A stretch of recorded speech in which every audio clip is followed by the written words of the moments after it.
الحمد لله رب العالمين والعاقبة للمتقين ولا عدوان إلا على الظالمين وأشهد أن لا إله إلا الله وحده لا شريك له ولي الصالحين وأشهد أن محمدا عبده ورسوله وصفيه من خلقه وخليله سيد الأولين والآخرين اللهم صل عليه وعلى آله وصحبه ومن اتبعهم بإحسان إلى يوم الدين أما بعد. Mes chers frères et sœurs, je vous demande pardon avant de commencer la khutbah. Avant de commencer la khutbah, je tiens à m'excuser. Car dans mes propos, il va y avoir des propos difficiles à entendre. Sachez-le que mon cœur saigne. J'ai reçu trop de plaintes par rapport à ce sujet. Ce sujet, Ahbab el-Kiram, est l'injustice, le mauvais traitement des parents envers leurs enfants.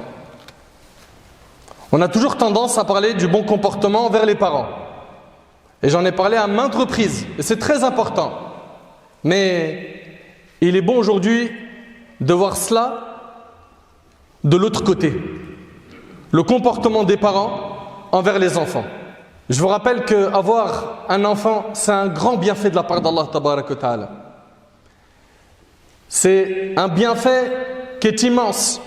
Les prophètes, alayhim salam, les meilleurs des hommes, ont souhaité avoir un enfant. Le prophète Zakaria alayhi salam, il dit Rabbi habli min ladunka dhurriyatan tayyiba. Ô mon Seigneur, donne-moi venant de toi une excellente descendance.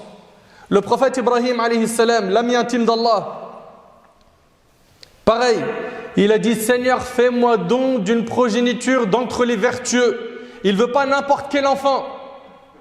Il veut un enfant pieux. Soyez attentifs sur chaque détail de cette khutbah. Il a demandé à Allah Tabarak wa Ta'ala un enfant vertueux, un enfant pieux. Et les serviteurs du tout miséricordieux également ont demandé une descendance pieuse.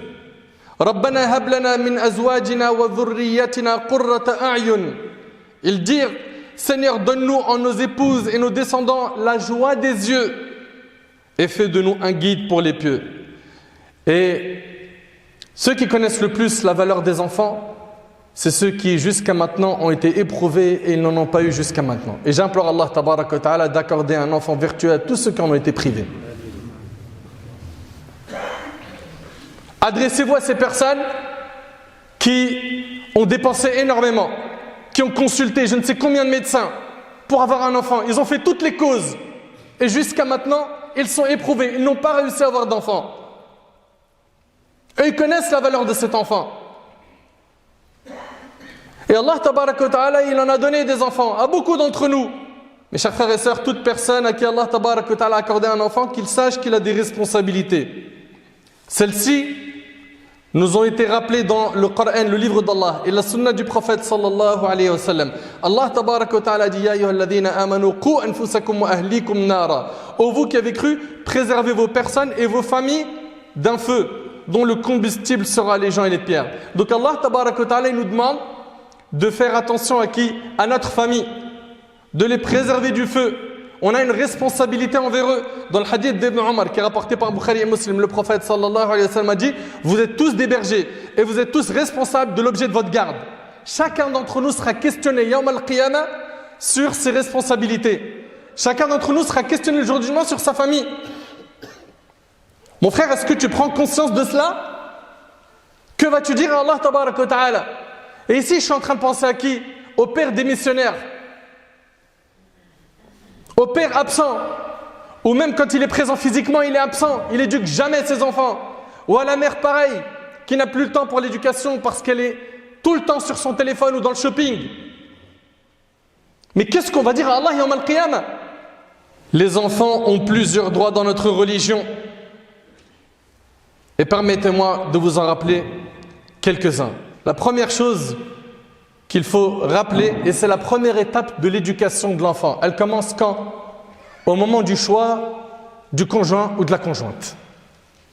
Tu as voulu te marier, très bien. Pourquoi? Avec qui? Pour quelle raison? Pourquoi tu as choisi ce profil et pas un autre? Juste pour la beauté? Pour la richesse? La beauté, il suffit que la personne elle ait éprouvé par une maladie, un accident ou autre, elle la perd. C'est fini, tu divorces? La richesse, demain, elle l'a plus. Tu divorces? Si c'était pour la notoriété, demain elle l'a plus, tu divorces? Tu t'es marié pourquoi? Pour quelle raison? Si tu t'es marié avec elle pour Allah, pareil pour toi ma sœur, sache que tu as fait le premier bon pas. Le prophète sallallahu alayhi wa sallam, rapidement, dans le hadith qui est rapporté par Bukhari et Muslim sur Abu Huraira, il a dit alayhi salatu wassalam, on épouse la femme pour 4 raisons, son argent, sa famille, sa beauté ou sa religion. Emporte celle qui a la religion, puissent tes mains se couvrir de poussière. Donc le plus important c'est quoi? C'est le din. Est-ce qu'on veut dire par là que au niveau de la beauté, l'attirance physique, on doit fermer l'œil? Absolument pas. Mais sache que le plus important, c'est le din. Également pour toi ma sœur, le prophète sallallahu alayhi wa sallam a dit dans le hadith rapporté par Tirmidhi sur Abu Huraira, si un homme vient vous demander la main de votre fille et que vous êtes satisfait, de quoi? Sa carte bleue, ses diplômes, sa notoriété, son rang social. Si un homme vient pour demander la main de votre fille et que vous êtes satisfait de sa pratique et de son comportement dans l'islam, alors offrez-lui votre fille en mariage. Autrement, écoutez bien, autrement vous répandriez la corruption et semeriez une grande discorde sur terre. Allahu Akbar. Et ça ne veut pas dire par là, je donne ma fille au premier venu qui a la religion et qui n'a aucune situation financière. Non, mais il y a un juste milieu dans chaque chose. À partir du moment où il a de quoi assumer un foyer, arrêtez d'en demander trop. Combien de jeunes n'arrivent plus à se marier à cause de quoi? Des demandes excessives. La salle, elle coûte tant, les locations de vêtements, location de voitures, la dot, etc. Mais craignez Allah, facilitez à nos jeunes un peu le mariage. Également, on a dit le choix. On a dit le choix du conjoint et de la conjointe, mais également les invocations au moment des rapports intimes. Le prophète sallallahu alayhi wa sallam dans le hadith d'Ibn Abbas, il dit alayhi salatu wa sallam, si l'un de vous dit avant les rapports intimes avec son épouse, Bismillah, Allahumma jannibna shaytan wa jannib shaytan ma razaqtana, au nom d'Allah, Allah éloigne de nous le diable et éloigne-le de ce que tu nous accorderas comme progéniture, et qu'Allah leur prédestinait de faire un enfant cette nuit-là, alors le diable ne le nuira jamais, rapporté par Bukhari et Muslim. Bien évidemment, comme toute invocation, celle-ci peut être acceptée ou refusée, et cela dépendra du respect des règles des doigts. Et ce n'est pas notre thème aujourd'hui. Ibadallah, mes chers frères et sœurs, les enfants, on vous le dit, on le répète, ils ont des droits, plusieurs droits, qui sont négligés, bafoués aujourd'hui. Nous avons plusieurs devoirs envers eux. Premièrement, une fois qu'il est né, il va y avoir quoi? Le adhan dans son oreille droite. Également, at-tahnik, le fait de mâcher une date et de lui passer cela sur le palais. C'est une sunna du prophète. Également, lui donner un beau prénom. Un beau prénom. Le prophète sallallahu alayhi wa sallam, il nous a dit que les meilleurs des prénoms sont Abdullah et Abdurrahman, comme c'est rapporté par l'imam Muslim. Mais attention, ne pensez pas que il n'y a que ces prénoms, il y a aussi les prénoms des prophètes, les prénoms des compagnons. Et de manière générale, tous les prénoms ayant un sens correct et bon. Et le prophète, il avait l'habitude de changer les mauvais noms, les noms qui ont un mauvais sens, en d'autres noms qui ont un bon sens. Ahbab al-Kiram, le choix du prénom. On a dit le adhan à l'oreille droite. On a parlé du tahnik. Il y a également la aqiqa, la circoncision. Tout cela, ce sont des sunnas qui sont importantes. Également, l'enfant a le droit à quoi? À l'allaitement. Allah tabarak wa ta'ala dit وَالْوَالِدَاتُ يُرْضِعْنَ أَوْلَادَهُنَّ حَوْلَيْنِ كَامِلَيْنِ لِمَنْ أَرَادَ أَن يُتِمَّ الرَّضَاعَةَ. Et les mères qui veulent donner un allaitement complet allaiteront leur bébé 2 ans complets. Également, les assumer financièrement, et ça c'est une responsabilité de l'homme. C'est à l'homme de payer le loyer. C'est à l'homme de dépenser pour la nourriture et les vêtements. Si la femme elle a de l'argent, religieusement, elle en fait ce qu'elle veut. L'homme n'a pas le droit de le prendre. Chez la majorité des savants, c'est l'homme qui assume financièrement tout son foyer. Même s'il gagne moins qu'elle. Si elle veut aider d'elle-même, elle peut, mais il n'a pas le droit de lui imposer cela. Donc l'homme, il devra assumer financièrement ce foyer. Le prophète sallallahu alayhi wa sallam a dit, dans le hadith de Abdullah ibn Amr radiyallahu anhuma, il est rapporté par Abu Daoud, il suffit à l'homme comme péché de délaisser ceux qu'il a sous sa responsabilité. Ensuite, lors de la petite enfance, écoute et observation. Tu vas écouter et observer et corriger avec la plus grande des douceurs. L'éducation, c'est une responsabilité. Les enfants sont une amana, un dépôt. L'enfant grandit et il est dans son enfance. À ce moment-là, sache, mon frère ainsi que toi, ma sœur, que là on a le devoir de lui enseigner son dîn, sa religion. Très tôt, il va devoir entendre parler d'Allah Tabarak wa Ta'ala, que c'est lui le créateur, c'est lui qui pourvoit nos besoins, de lui rappeler, de lui enseigner que tous les bienfaits que l'on a, c'est Allah Tabarak wa Ta'ala qui nous les a donnés, que le jour dernier, on aura des comptes à rendre et qu'il y aura des gens qui seront dans le paradis éternel, d'autres qui seront dans le châtiment. Il faut enseigner à nos enfants que Allah Tabarak wa Ta'ala il nous a créés pour qu'on l'adore. Regardez Luqman alayhi salam qui plante ses graines de l'aqida, de la croyance dans le cœur de son enfant. وَإِذْ قَالَ لُقْمَانُ لِابْنِهِ وَهُوَ يَعِظُهُ يَا بُنَيَّ لَا تُشْرِكْ بِاللَّهِ إِنَّ الشِّرْكَ لَظُلْمٌ عَظِيمٌ. Et lorsque Luqman a dit à son fils tout en l'exhortant, ô mon fils, ne donne pas d'associé à Allah, car l'association à Allah est vraiment une énorme injustice. Donc enseigne-lui la croyance, parle-lui des piliers de la foi, détaille-lui ces points qui sont très importants. Également, enseigne-lui la taqwa, la piété.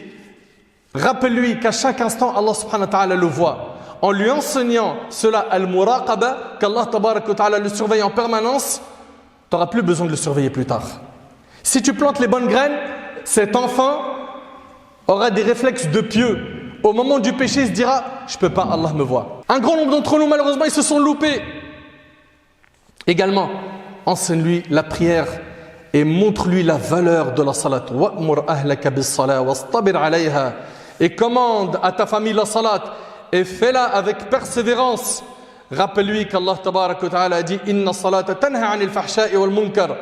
La prière préserve des turpitudes et du blâmable. Luqman alayhi salam, il a dit quoi? Ya bunayya aqimis salat, oh mon fils, accomplis la prière.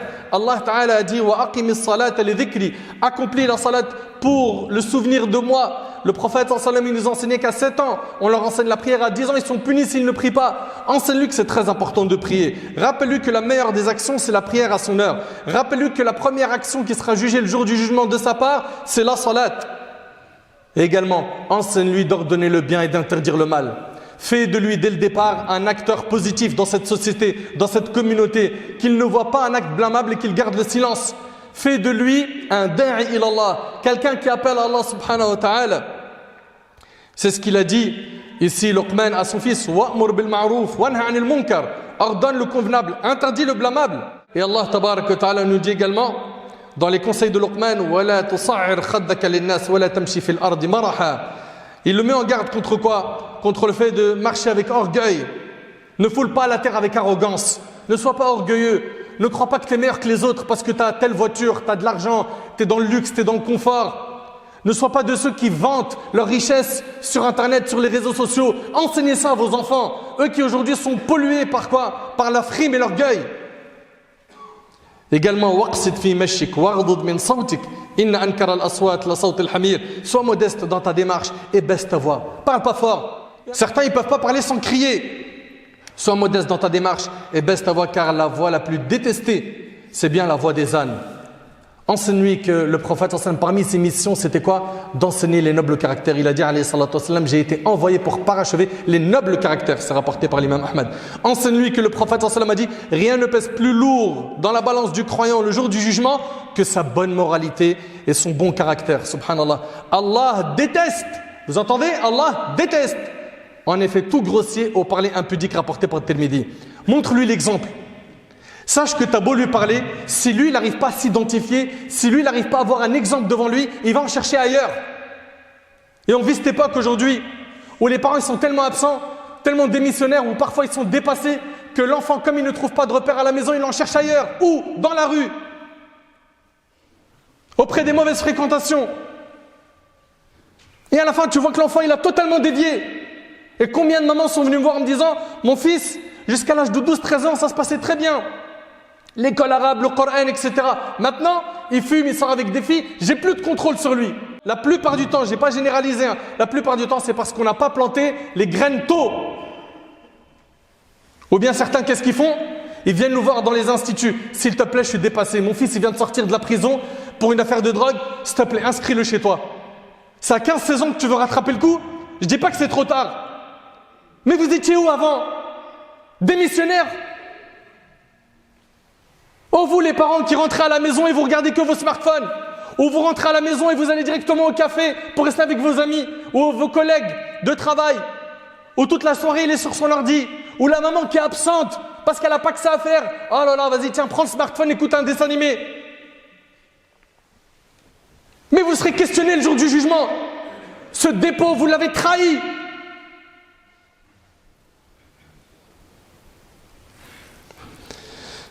Inna lillahi wa inna ilayhi raji'un.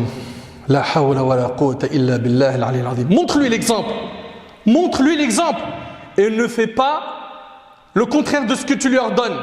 Allah Ta'ala il nous dit Ya ayyuhalladhina amanu lima taquluna ma la taf'alun. Ô vous qui avez cru, pourquoi dites-vous ce que vous ne faites pas? Kabura maqtan 'inda Allah an taqulu ma la taf'alun. C'est une grande abomination auprès d'Allah que de dire ce que vous ne faites pas. Enseigne-lui qu'il doit être patient. Wasbir 'ala ma asabak. Ô mon enfant, accomplis la salat, commande le convenable, interdis le blâmable et endure ce qui t'arrive avec patience. Tu vas être touché par des épreuves, sois solide mon fils. Ma fille, tu vas être touché par des épreuves, tu es une musulmane. Tiens bon, enseigne-lui l'endurance. On leur apprend la patience à cette génération d'enfants rois. Également, Ahbab el-Kiram, leur enseigner le livre d'Allah. Mais attention, le problème c'est qu'on leur enseigne des versets sans l'explication de ces versets. À la fin, on a des jeunes qui ont 14, 15, 16, 17 ans, voire moins, qui ont appris le Coran par cœur très rapidement, ou une grande partie du Coran. Et leur comportement, c'est l'opposé du Coran. Pourquoi? Où est le problème ici? Le problème ici, c'est qu'on ne leur a pas enseigné ce que voulait dire la parole d'Allah Tabarak wa Ta'ala. On ne leur a pas expliqué le Coran. Également, apprenez-leur les invocations. Les invocations du matin et du soir pour qu'Allah Tabarak wa Ta'ala les protège. Habituez-les à évoquer Allah, à toujours faire du dhikr. Dans nos maisons, il faut que les enfants voient l'ibad. Il faut que quand ils entendent le adhan dans nos smartphones ou les appareils qui font l'adhan à la maison, il faut qu'ils voient les parents qui vont faire les ablutions, qui vont faire la prière et qui ne prient pas que les prières obligatoires et qui tiennent le Coran et qui écoutent le Coran et qui font du dhikr. Parce que tout cela, c'est une éducation par la pratique. Le prophète sallallahu alayhi wa sallam a dit « Ne faites pas de vos maisons des tombes !» Et wallahi al-azim, il y a énormément de maisons dans notre communauté où on n'entend jamais la parole d'Allah. Musique, clips, films, séries Netflix. Là, tout le monde est sur une série que tout le monde connaît. Toute la terre en parle. Est-ce que dans ces mêmes maisons, vous parlez d'Allah? Est-ce que dans ces maisons, vous écoutez des rappels? Est-ce que dans ces maisons, vous écoutez le Coran? Ne faites pas de vos maisons des tombes. Certes, Shaitan fuit de la maison dans laquelle est lu Surat al-Baqarah. Le hadith, il est rapporté par Muslim. Habituez-les au bon comportement. Enseignez-leur les valeurs de notre religion. Attachez-les à leur dogme al-aqida. Faites d'eux des musulmans fiers de ce qu'ils sont. Habituez-les à faire des bonnes actions. Faites-leur aimer la sunna et enseignez-leur la sunna depuis qu'ils sont petits. Quand il éternue, il dit Alhamdulillah. Quand il commence à manger, il dit Bismillah. Il mange de la main droite, etc. etc. C'est ce que le prophète sallam il a dit. À qui? À Omar ibn Abi Salama. Il a dit Ya ghulam, ô enfant. Il a dit Sammillah wa kul biyaminika wa kul mimma yalik. Prononce le nom d'Allah avant de manger. Mange avec la main droite et mange de ce qui est devant toi. Parmi les droits qu'ils ont, c'est que toi tu craignes Allah. Sache que ta crainte d'Allah a un impact sur leur éducation. Ta crainte d'Allah à toi, elle a un impact sur leur éducation. Allah Ta'ala il nous dit wa amma al-jidaru fa kana li ghulamayn yatimayn fi al-madina wa kana tahtahu kanzun lahumā wa kana abūhumā ṣāliḥan. Al-aya. Et quant au mur, il appartenait à deux garçons orphelins de la ville. Il y avait en dessous un trésor. Il y avait en dessous un trésor à eux et leur père était un homme vertueux. C'est par la piété du père qu'ils ont pu retrouver ce trésor. Allah Tabarak wa Ta'ala il nous dit wa liyakhsha alladhīna law taraku min khalfihim dhurriyyatan ḍi'āfan khafu 'alayhim falyattaqullaha wa liyaqūlū qawlan sadīdā. Que la crainte saisisse ceux qui laisseraient après eux une descendance faible. Vous avez peur de laisser une descendance faible derrière vous? Tu as peur de mourir et de les laisser en bas âge? Allah il dit, et qui seraient inquiets à leur sujet, qu'ils craignent Allah. Crains Allah, t'inquiète pas, Allah il va s'occuper d'eux. Et qu'ils prononcent des paroles justes. Ahbab el-Kiram, ils arrivent à l'âge de l'adolescence. Faites très attention à ne pas le laisser traîner dehors. Vous êtes nombreux ici dans la mosquée. Transmettez ce message aux parents qui laissent leurs enfants dans la rue. Le prophète sallam n'a-t-il pas dit Al-mar'u ala dini khalili falyanzur ahadukum man yukhalil. L'homme prend la religion de son ami intime. Prenez garde à qui vous fréquentez. Vous les laissez avec des drogués, vous voulez qu'ils deviennent quoi? Une maman qui me dit l'enfant il a 15 ans, il rentre maintenant avec de l'argent dans son sac, des préservatifs, des armes. Mais vous lui avez donné une totale liberté. Sans compter les smartphones. Il a 12, 13, 14 ans et il a un smartphone. Personnellement, je déconseille les smartphones jusqu'à ce qu'il arrive à l'université. Ça leur apporte quoi d'utile? Oui, mais tu vas créer une frustration en lui, il va regarder ses amis, ils en ont. Mais est-ce qu'ils arrivent à se contrôler avec? C'est une arme qu'ils n'arrivent pas à contrôler. C'est avec ça qu'ils ont découvert Snap, TikTok, etc. C'est avec ça qu'ils ont commencé à écouter du son. C'est avec ça qu'ils ont commencé à regarder du haram et de faire des rencontres illicites. Faites attention, Allah yabarik fikum. Le prophète sallam, il nous dit, méfiez-vous de cette pratique qui consiste à vous asseoir dans les rues. Il dit au messager d'Allah, on ne peut pas s'en passer car c'est là pour nous une occasion de parler entre nous. Le prophète il a dit, si vous y tenez absolument, donnez au moins le droit à la rue. Ils ont dit, c'est quoi le droit à la rue? Il a dit, ne pas regarder les passants. C'est ici les regards impudiques.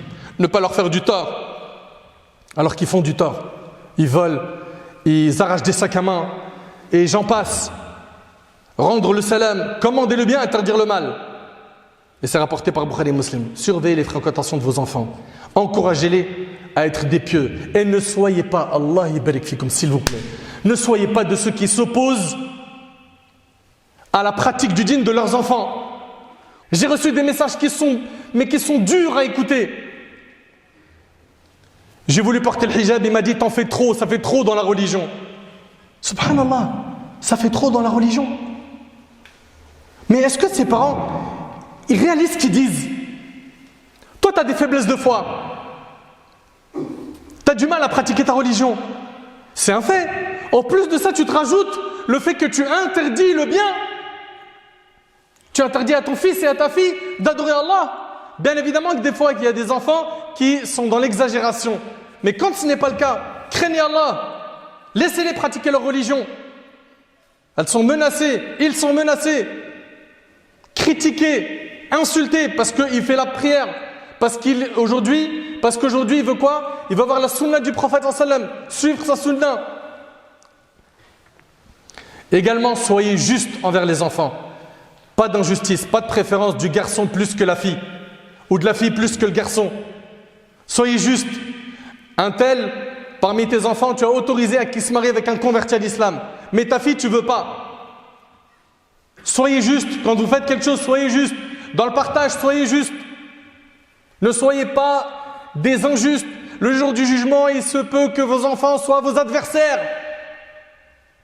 Que vous finissez fauchés, en faillite. Pourquoi? Parce que vous rembourserez tout cela avec vos hasanat. Soyez juste. Juste. Et ne soyez pas de ceux-là qui refusent les mariages pour rien, qui méprisent certains enfants, qui détruisent certains enfants. Tu es un incapable. Il le détruit. De toute façon, tu es un raté. Ça ne marchera jamais, etc. Ne faites pas des doigts contre eux. Ne soyez pas mauvais envers eux. Ne soyez pas violents comme on l'entend aujourd'hui, malheureusement. Mes chers frères, mes chères sœurs, le prophète sallam a dit, tout homme à qui Allah a confié la gestion des intérêts d'un groupe, s'il meurt alors qu'il trompe ses administrés, Allah lui interdit le paradis. Allahu Akbar. Allahu Akbar. Ô toi qui négliges ce que tu as de plus cher, à savoir tes enfants. Toi qui négliges ce grand capital que tu possèdes. Ô toi qui ne leur a rien appris d'utile, ni de la science d'ici-bas, les sciences profanes, ni de celle de la religion, sache que tu es en train de tromper et trahir tes enfants. Oui, le fait de ne rien leur enseigner, de ce qui leur est utile, est une sorte de trahison. Et comment peux-tu trahir les êtres qui te sont le plus chers? Comment? Malheureusement, beaucoup de parents négligent leurs enfants, sous prétexte qu'ils sont occupés par le travail. Ils ne savent rien de leurs enfants. Qu'est-ce qu'il fait? Où est-ce qu'il sort? Où est-ce qu'il passe ses journées? Qui il fréquente? Qu'est-ce qu'il apprend? Qui il écoute? Qu'est-ce qu'il voit? Ils n'en savent rien. Et l'enfant mesquin se retrouve perdu. Il se retrouve à désobéir à Allah tabaraka wa ta'ala à longueur de journée. À cause de qui? À cause de deux parents irresponsables qui l'ont délaissé, négligé, parce qu'ils étaient trop occupés. En vérité, c'est parce qu'ils étaient trop égoïstes. Trop égoïstes. Et sachez une chose, ô vous les parents, sachez que si votre enfant ne trouve pas ses repères à la maison, c'est-à-dire à travers vous deux, sachez qu'il ira chercher ses repères ailleurs, dans la rue par exemple. Et on sait tous comment ils ont fini. Et on sait tous comment ça finit. La rue, la cité, les boîtes de nuit, etc. Donc éduque-toi afin que l'éducation de ton enfant te soit facilitée. Si avec tout cela ça ne marche pas, avec les invocations, avec les rappels à l'ordre, etc., rappelle-toi que tu ne guides pas les gens que tu aimes, mais c'est Allah qui guide qui il veut. Tes enfants sont une partie de toi. fais le nécessaire pour les préserver. Oh Allah, j'ai transmis, sois témoin. Oh Allah, j'ai transmis, sois témoin. Oh Allah, j'ai transmis, sois témoin. As'Allah subhanahu wa ta'ala an yuwaffiqana li hadhihi al-mas'uliyya.